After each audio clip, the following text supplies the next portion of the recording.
A well-planned interview sequence helps investigators gather the best evidence while protecting the integrity of the investigation. In most workplace investigations, we follow an outside-in approach. We begin with those who know the least about the alleged misconduct and gradually move toward those who are most directly involved.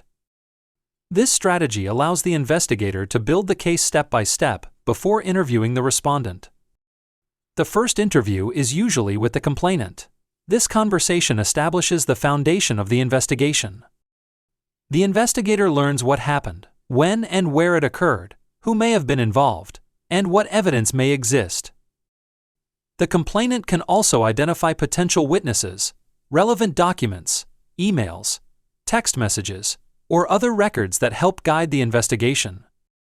If the case involves harassment, violence, or safety concerns, this interview also provides an opportunity to discuss interim protective measures and ensure the complainant's immediate well-being. The next step is to interview peripheral witnesses. These are individuals who may not have witnessed the incident directly, but can provide valuable background information. They may include supervisors, process owners, IT staff, payroll personnel, vendors, customers, or other employees who understand how work is normally performed. Their information helps establish context, explains workplace procedures, and often fills in important pieces of the puzzle before moving to more critical witnesses. After that, the investigator interviews key witnesses. These individuals have direct knowledge of the events or can confirm important aspects of the allegations. Their testimony helps verify facts, corroborate documentary evidence, and clarify conflicting accounts. At this stage, the investigator carefully compares each witness's statement with other evidence to assess consistency, credibility, and reliability. The respondent is generally interviewed last. By this point, the investigator has gathered witness statements, reviewed documents, and identified any inconsistencies. This allows the respondent to respond to the complete case rather than only part of it.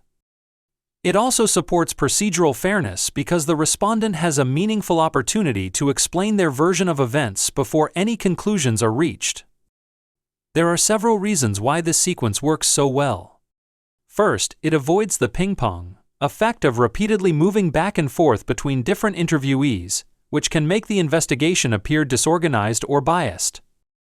Second, interviewing the respondent last makes it much harder for them to tailor their explanation to match information obtained from other witnesses.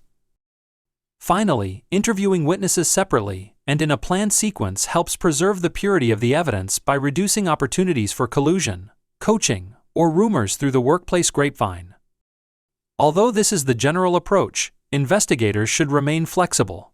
If new witnesses, documents, or allegations emerge during the respondent's interview, follow-up interviews may be necessary. Effective investigations are often iterative, and returning to previous witnesses for clarification is sometimes essential to ensure the final findings are complete, fair, and legally defensible.